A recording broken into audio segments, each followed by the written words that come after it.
लोकसभेतील विरोधी पक्षनेते राहुल गांधी यांना झालेल्या अटकेच्या निषेधार्थ तसेच आंदोलनादरम्यान युवकांवर झालेल्या कथित लाठीचार्जच्या विरोधात नागपूर शहर जिल्हा काँग्रेस कमिटीतर्फे राजभवन सदर येथे तीव्र आंदोलन करण्यात आले। यावेळी काँग्रेसचे पदाधिकारी व कार्यकर्त्यांनी केंद्र सरकारच्या कथित दडपशाहीच्या धोरणांविरोधात आणि संविधान विरोधी कारभाराच्या निषेधार्थ जोरदार घोषणाबाजी केली। राहुल गांधी यांच्यावरील कारवाई ही लोकशाही मूल्यांवर आघात असल्याचा आरोप करत आंदोलनकर्त्यांनी केंद्र सरकारवर टीका केली। आंदोलनादरम्यान काँग्रेसने विद्यार्थ्यांच्या विविध प्रश्नांवरही सरकारने तातडीने भूमिका घ्यावी अशी मागणी केली। तसेच केंद्रीय शिक्षण मंत्र्यांनी नैतिक जबाबदारी स्वीकारून आपल्या पदाचा राजीनामा द्यावा अशी मागणी करण्यात आली। केंद्रीय शिक्षण मंत्री राजीनामा देईपर्यंत हा लढा अधिक तीव्रतेने सुरू ठेवण्यात येईल असा इशारा काँग्रेसचे पदाधिकारी आणि कार्यकर्त्यांनी यावेळी दिला। की विद्यार्थी जंतर मंतरवर असताना साधी चर्चा करण्याचं सौजन्य या सत्तांत झालेल्या भाजप सरकारने दाखवलेलं नाही आणि म्हणून संसदेच्या पहिल्या दिवशी युवांनी संसदेकडे आपले प्रश्न विचारण्यासाठी, उत्तर मागण्यासाठी, जबाब मागण्यासाठी मार्च सुरू केला।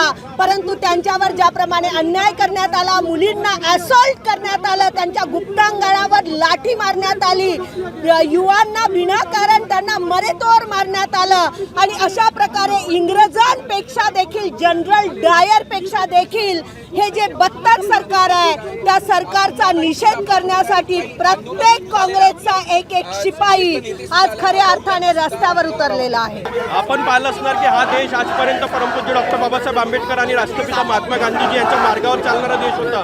पण हे जे सरकार आहे, हुकुमशाहीची सरकार आहे, हे लोक संविधान न मानणारी सरकार आहे। आपण पाहिलं असणार की 2 दिवसा अगोदर जे मुलांवर मारण्याचं काम हे लोकांनी केलं आणि काल देशाचे विरोधी पक्षनेते राहुलजी गांधी यांना जी अटक केली व त्यांच्यावर जे मारहाण केली त्याच्या निषेधार्थ आज आम्ही इथे आंदोलन करत आहोत आणि हा आंदोलन सतत सुरू राहणार आणि जेव्हापर्यंत धर्मेंद्र प्रधान यांचा राजीनामा होणार नाही आणि त्यासोबतच आता देशाचे पंतप्रधान नरेंद्र मोदीजी यांचा आम्हाला राजीनामा पाहिजे। मोठा पोलीस बंदोबस्त तैनात आहे, तुम्हाला ताब्यात घेतलं जाऊ शकतं। मोदी जब जब डरता है पुलिस को आगे करता है, मोदी जब जब डरता है पुलिस को आगे करता है। पण आम्ही बाबासाहेब आंबेडकरांच्या मार्गावर चालणारे लोक, आम्ही घाबरणारे लोक नाही।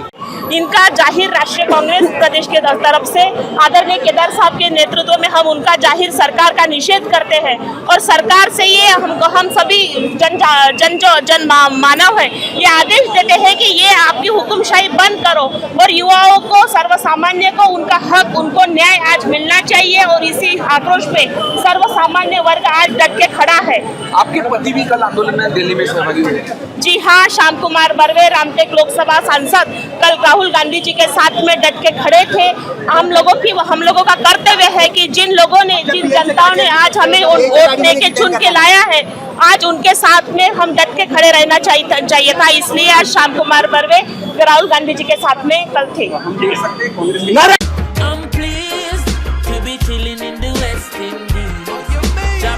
I'm here from Jamaica. I'm really enjoying myself. It's a family-friendly entertainment with a lot of different things to do. It's really fun being here and I wish I could come back again soon. I came from Nagpur and he's my friend. He came from Jamaica, which is in West Indies, and we are here to enjoy in Dream Asia. I heard about it a lot. I have seen it today. It's very wonderful and the experience is very good. I really want to come again here.